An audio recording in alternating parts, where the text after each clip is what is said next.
안녕하세요. नमस्ते। म कोरियन भाषा प्रशिक्षक तारचा बगाई स्टार कोरियन पाठशालादेखि भाइ बहिनीहरू फेरि दबाई लिएर आएको छु है। मैले हेर्नुहोस् दबाई खुराक हैन त खुराक। ल आजको खुराक के छ त भन्दाखेरि चाहिँ आजको खुराक छ VST प्लस न्यून अथवा उन थग्मुने को कृपाले अथवा कारणले पनि हुन्छ। यो को कृपाले भन्दा अझ राम्रो हुन्छ है। अनि अर्को चाहिँ तपाईको के छ त भन्दा VST प्लस गित्ते मुने।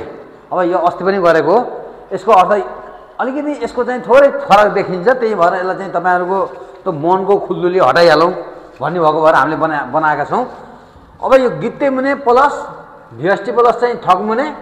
अब यसको चाहिँ फिक्यो के छ त अब एकचोटी हेरिहालौं है। अब एक नम्बरमा हेरौँ है। एक नम्बरमा अगाडिको वाक्यमा कारण र पछाडिको वाक्यमा असर अथवा नतिजा आएको अवस्थामा प्रयोग गरिन्छ अरे। बुझ्नुभयो? अगाडिको वाक्यमा कारण पछाडिको वाक्यमा असर अनि नतिजा आएको अवस्थामा प्रयोग गरिन्छ भन्न केले भन्दा न्यून अथवा उन थग्मुने भन्छ भने अब गित्ते मुनिले के भन्छ हेरौँ एकचोटी फेरि। अगाडिको वाक्यमा कारण र पछाडिको वाक्यमा असर सँगसँगै नतिजा असर सँगसँगै नतिजा देखिएको अवस्थामा प्रयोग गरिन्छ भन्नु है।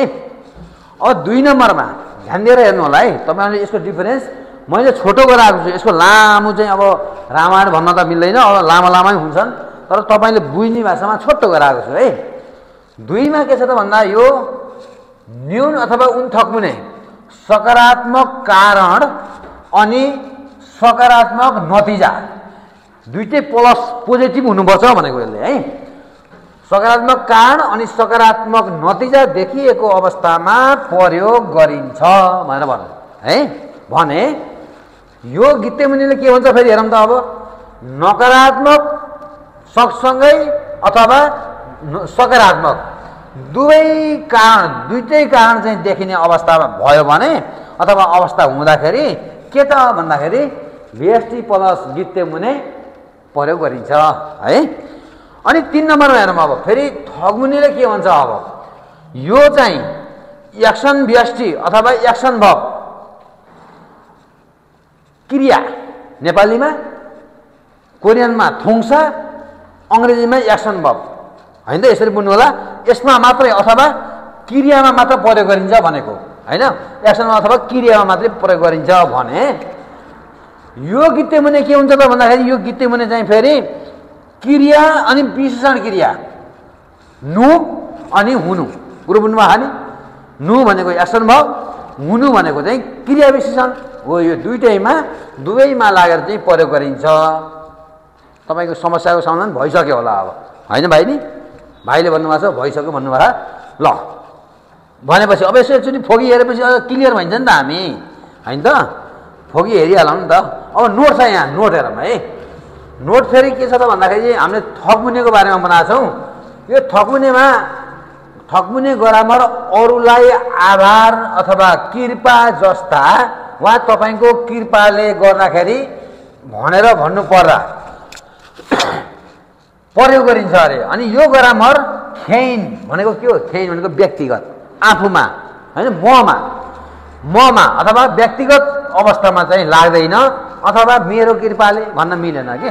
कहिले पनि भन्दा उहाँको कृपाले मैले यस्तो गरेँ यस्तो गर्न सकेँ भन्ने कुरामा मात्रै के हुन्छ त भन्दाखेरि यो ग्रामर अरूमा लाग्छ है। यसरी बुझ्नु पर्यो अरूमा लाग्छ। मेरो कृपाले भनेर भन्न मिल्दैन है। के त भन्दा खेइनको अथवा व्यक्तिगत अवस्थामा लाग्दैन अथवा मेरो कृपाले भनेर भन्न सकिँदैन भनेर भन्ने कुरा एउटै कुरा भइहाल्यो है। नोटलाई यसो ख्याल गर्नु होला। अब यसबाट हामीले क्वेसन बनाएको छौँ। हेरौँ त क्वेसनले के भन्छ। दुईटा मात्रै धेरै भाष नगराउने। अब दुईटामा चट्ट बुझ्ने खालको चाहिँ क्वेसन छ है।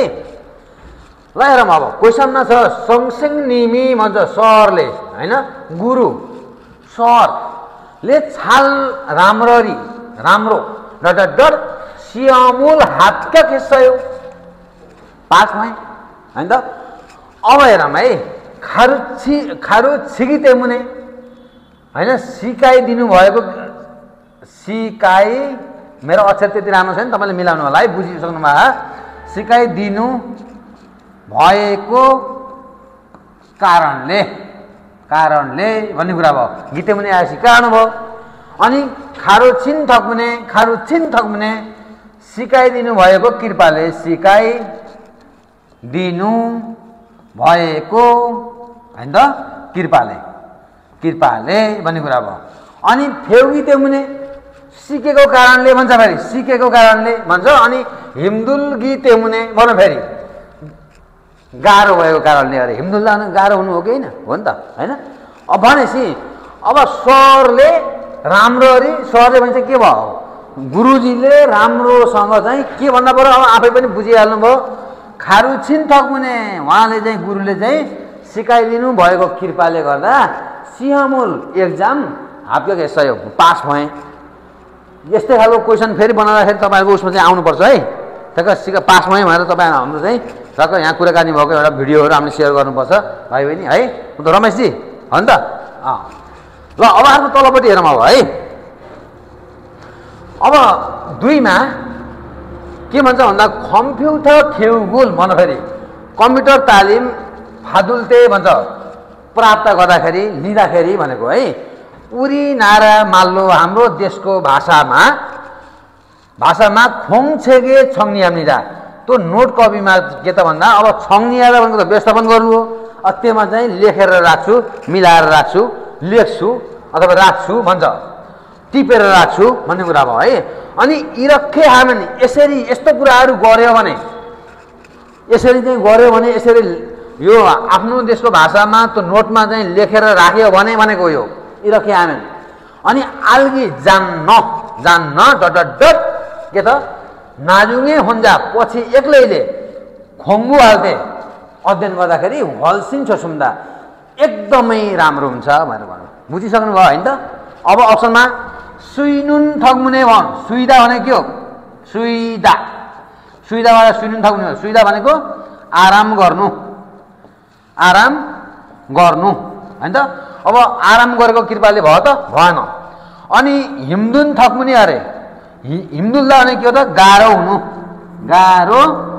हुनु होइन त? अब गाह्रो भएको कृपाले भयो त? भएन। अनि सुइप्ता भने के हो? सुइप्ता सजिलो हुनु, सजिलो।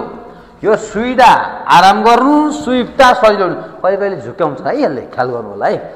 सुइप्किते हुने सजिलो हुने भएको कारणले भन्नु पर्यो यहाँ फेरि।